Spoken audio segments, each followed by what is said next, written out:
What's up YouTube, it's your boy Crumble, and today I'm bringing you this video to tell you how to make millions, hundreds of millions, no correction, billions of gold in the Merchants Guild. Now, I've done this strategy for a couple of days. The Weaver's tree is extremely strong, and I'm to the point where most of my upgrades are actually for LP items and double exalted items. So I just wanted to give you guys, especially because there's a massive inflation going on right now. I also think there will be a market shift soon, and what is valuable will kind of change very soon. So I want to give you right now a way to make decent amount of gold. And when I say decent, that's like a couple of billion probably in the span of a few days, because it worked for me. And I think it's going to be useful, and I don't want people to struggle. Now, this video could be useful to some people in Circle of Fortune if they are in need of a red ring. I get it, for Circle of Fortune it's very easy to get red ring, but in case you don't have one, in this video you're gonna find out how to get one easily. Now, small disclaimer before I start the video. This is a one-take video. I'm sorry in advance if the video quality is not amazing, but I've decided that I'm not that passionate about editing videos. I'm more passionate about making them. And also for my channel personally, I see it works best when I actually provide useful, insightful information in the video that can be helpful to people, and then the editing doesn't matter at all. So I would rather spend my time researching the game and giving you guys like the most useful insight that I can, instead of like spending hours on editing videos and them not even being half decent because I'm bad at editing. So without further ado, let's get into the strategy. I'm just going to say that this strategy has several approaches, but the most important thing is getting this one item that's like really expensive right now, which is the red ring. Now, if we log in and we go to the Bazaar, we'll quickly find out that red rings are extremely expensive. The reason for that is that most endgame builds, because red ring is extremely strong, require a red ring. And if we go here and check the price of rings, right? Let's say red ring of Atlaria here, and we go 0 LP, let's say like that, we'll see that the price starts from 80 mil. This was 25.30 yesterday. Now, if you go and search for 1 LP, you see I have a couple rings here. If you go and search for 1 LP, you see that they're up to 750. Boys, I've been selling them at extremely cheap in comparison to that. Like, here's a couple of examples. I sold one for 240, one for 1 LP for 111, 1 LP for 120. This 1 LP had decent rolls, 390 mil. But now they're even more expensive, and there's not that many on the market, which leads me to believe that people don't know how to acquire this ring. And even if they are trying to, they're approaching it the wrong way. Now, there is a way to get this ring quite easily, within half a day, I'd say. And there is a way to get this ring a bit slower, but you don't have to do any unnecessary steps. Now, the first method I'm going to give you, and the method I personally used, is abusing Circle of Fortune. Now, you're going to probably ask yourself, you're probably going to ask me, why the hell would I be using Circle of Fortune when I want to play Merchants Guild and I want to trade? Well, the reason for that is Merchants Guild is extremely limited because we don't get the loot bonuses from Circle of Fortune, and also we don't get something extremely powerful, which is Prophecies. So, personally, I made a character and I leveled Circle of Fortune to rank about 8, 9. I think it was rank 9 actually. And I used Circle of Fortune to get a ring that doesn't have the Circle of Fortune tag, because if you do play Circle of Fortune, most of the items that you drop, as you can see here, are going to be either rank to Circle of Fortune, which means they cannot be used if you're Merchants Guild, or they'll only have a cannot be traded tag, like this one. which still means that you can't sell it for profit. So what are our options really with Circle of Fortune? Well, we don't have any, except that crafting materials are actually not tied to the faction that you're in, but they're tied to the base item. So what I came up, that was like 4 days ago, I came up with a strategy where I farmed Circle of Fortune for reputation. I used favor to then roll prophecies that would give me specifically more runes, and I'll talk about this in a bit.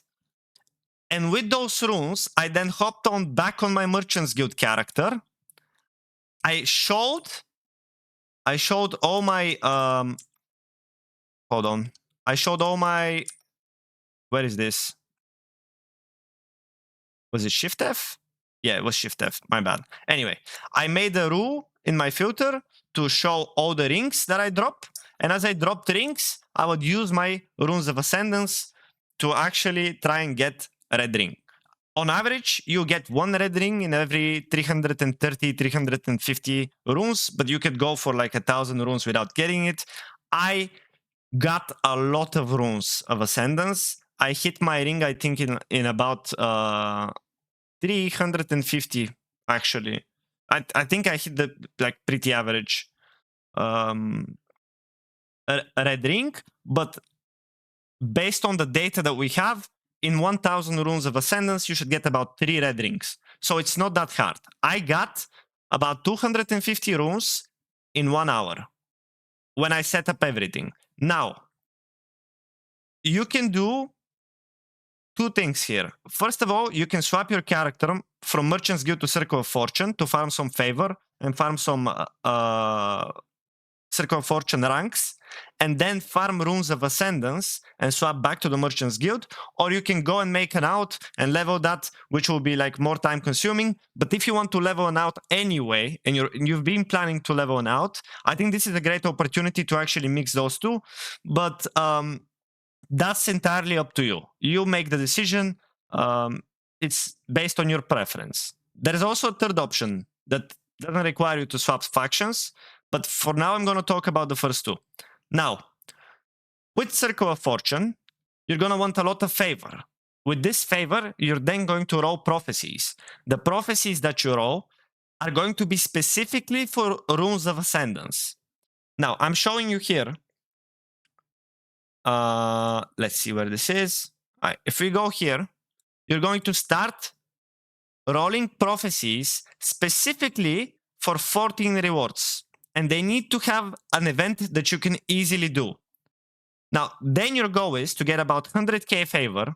And you're probably asking yourself, wow, that's like so much farming. How am I going to get 100k? You can get that in an hour or 2. It's like, I actually got 80k in half an hour. It's so easy. I'm going to tell you the exact tree to use and how to farm it.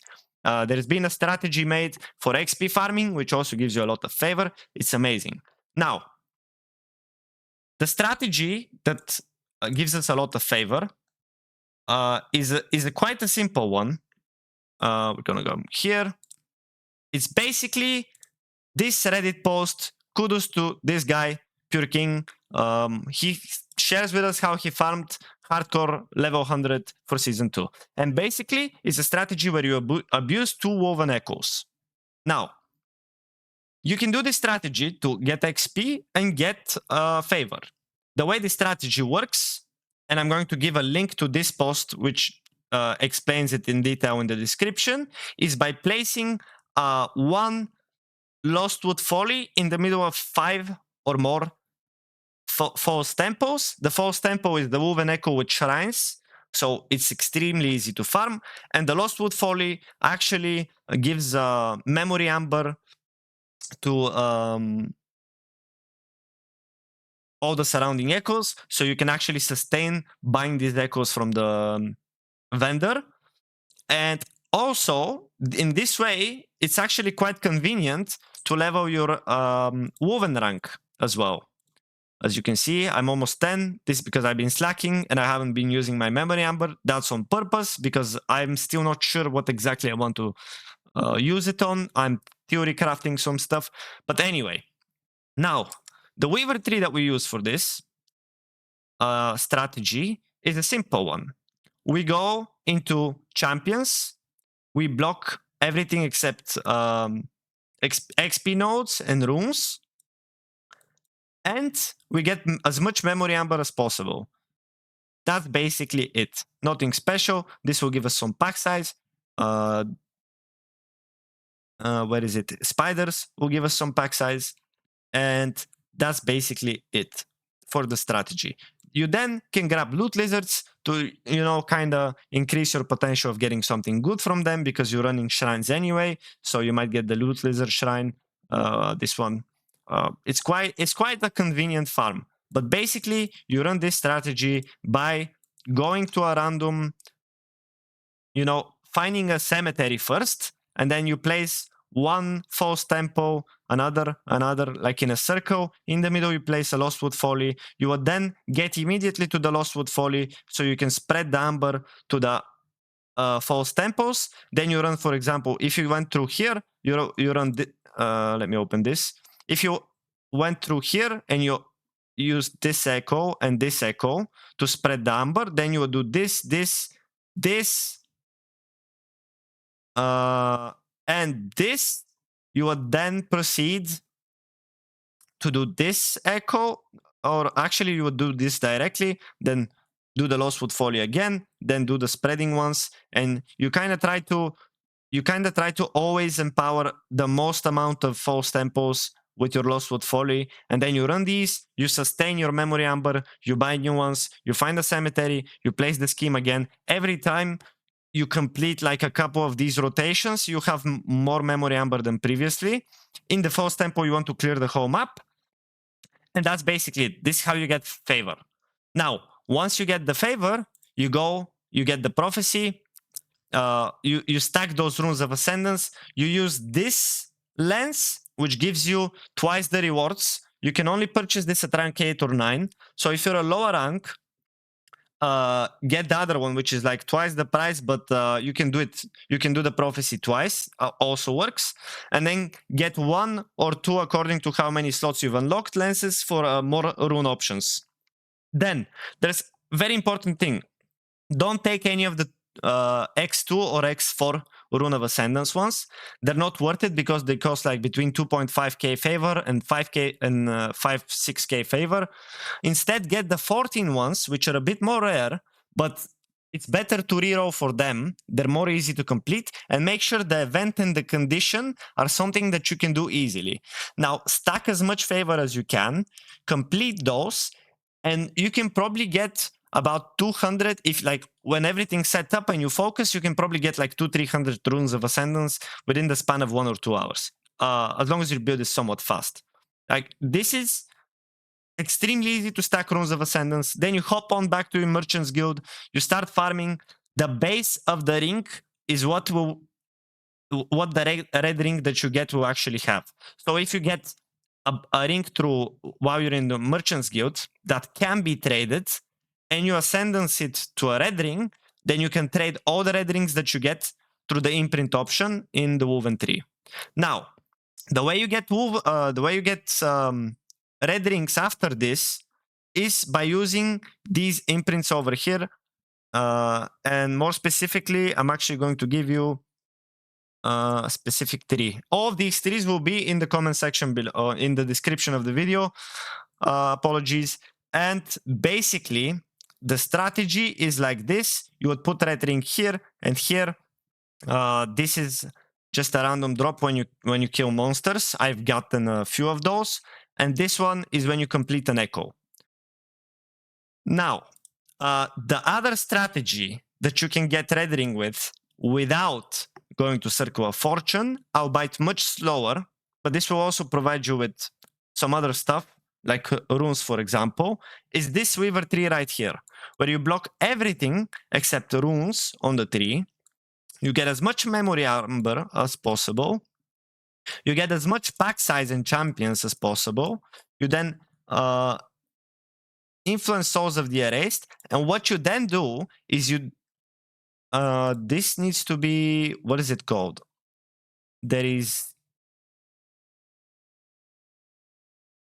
I'm pretty sure I did this actually. Okay, Xenopath of Worlds. Now Xenopath will actually let you do a tom with like a boss, and then it would give toms in all the surrounding echoes. By doing this, you actually can do the toms in the echoes, and within those toms, the way we scale this tree, you get a lot of runes. There's two things that are good about this strategy. The first one is that you can get a lot of runes of ascendance. You have a lot of champions as well. This is actually my current tree that I'm using for maximum potential.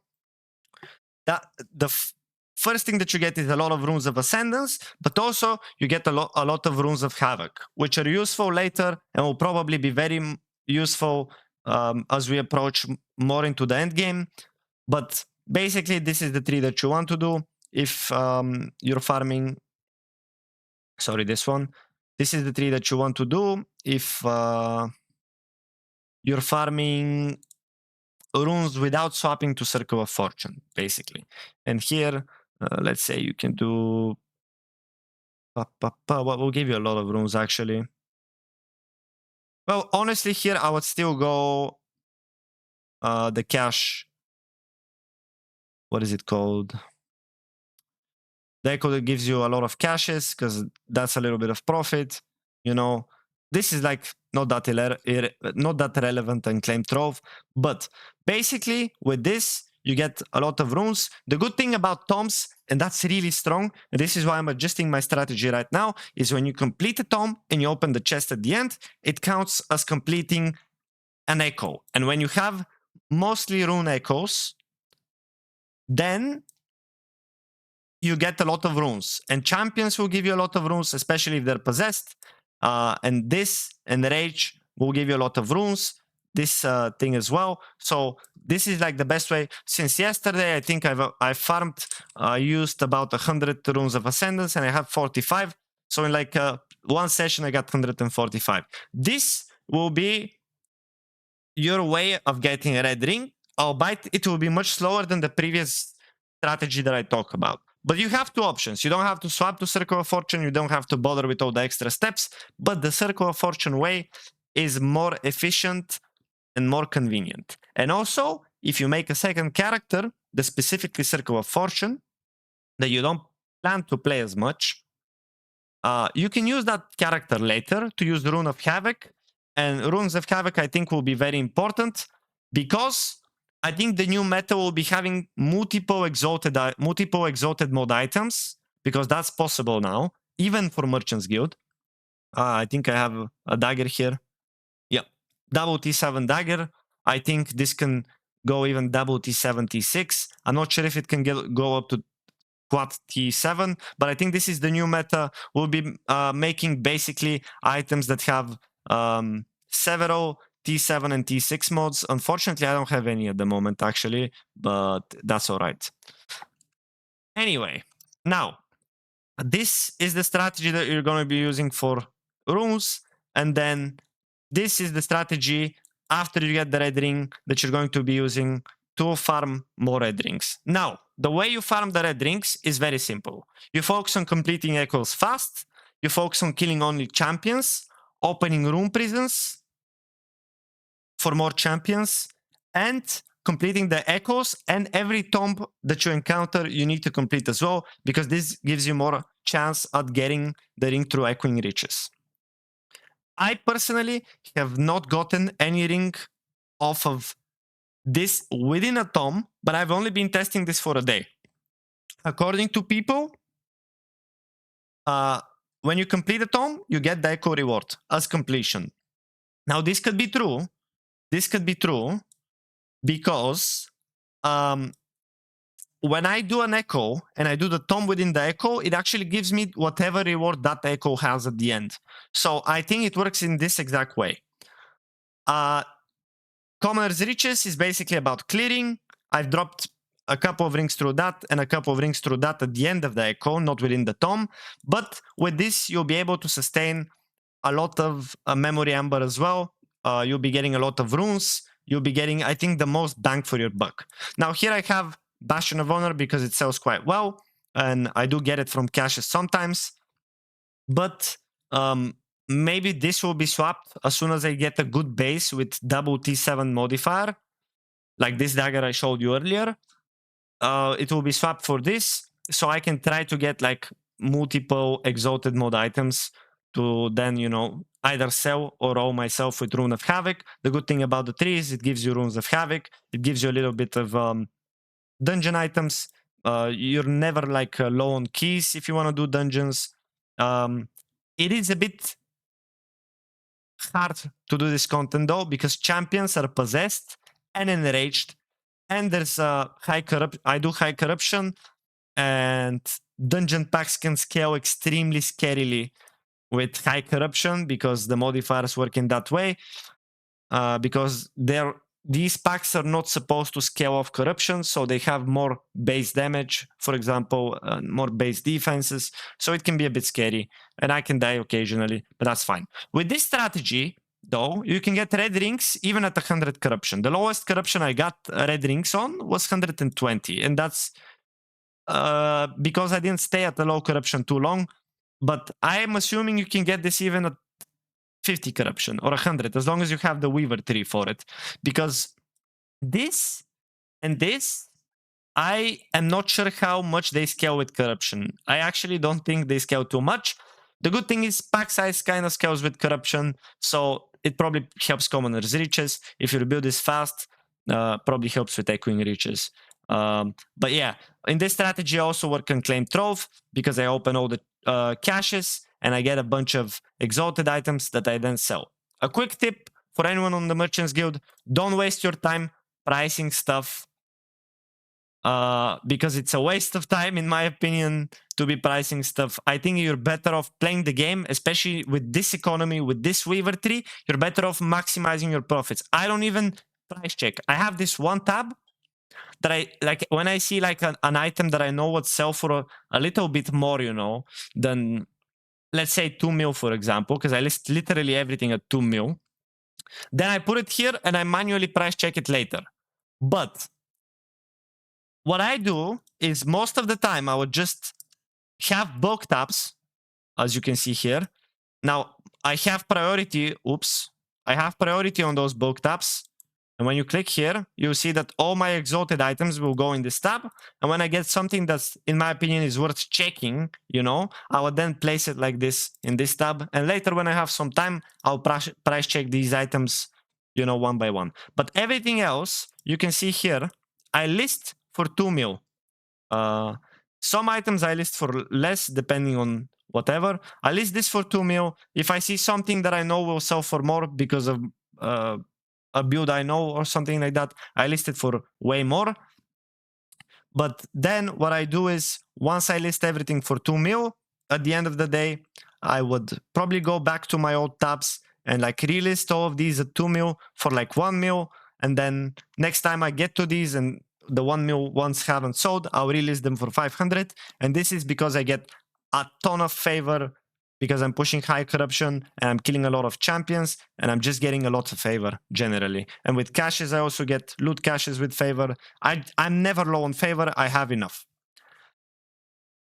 I think that's basically for the strategy. We need to keep an eye out now on the exalted items and on what will happen with them. But also, I forgot to say, red rings. When you get the red ring, it's almost always worth it to Nemesis the red ring, to try and get it to 1 LP, because as you can see, 1 LP will sell for a lot more than a 0 LP. I think on average you get this a lot more often. So 80. This means like you need to fail 8 rings to become like legendary instead of 1 LP to like be at net loss. Essentially, I'm always using Nemesis to like gamble these rings. I've gotten, I think, 4 or 5 1 LP rings. The other ones are still useful. I use myself. I'm going to start working on 2 LP red rings soon because I need those for my build. But yeah, basically that's it.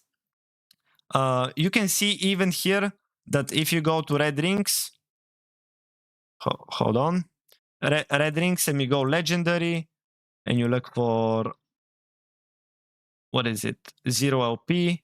Yeah, the legendaries you see also sell for about 40 mil. So it's like you basically have to fail 15 rings to be at like even, not even at a loss, even. So always gamble your rings.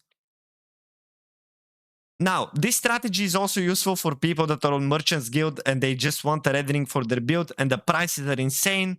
So even if, you know, you don't get a ring through Merchants Guild, you can't afford to buy one, you can still, you know, farm it through Circle of Fortune. Even if you get the Circle of Fortune tag, this strategy, actually, no, if I was Circle of Fortune, I'd probably get more ring prophecies because that's an easier way to get red ring. But as people in the Merchants Guild, our option is literally to either farm a lot of Runes of Ascendance or abuse COF for Runes of Ascendance again. But yeah, that's basically it. I wanted to keep this video very short. I'll probably upload a video on the exalted item strat and how I'm maximizing my profits.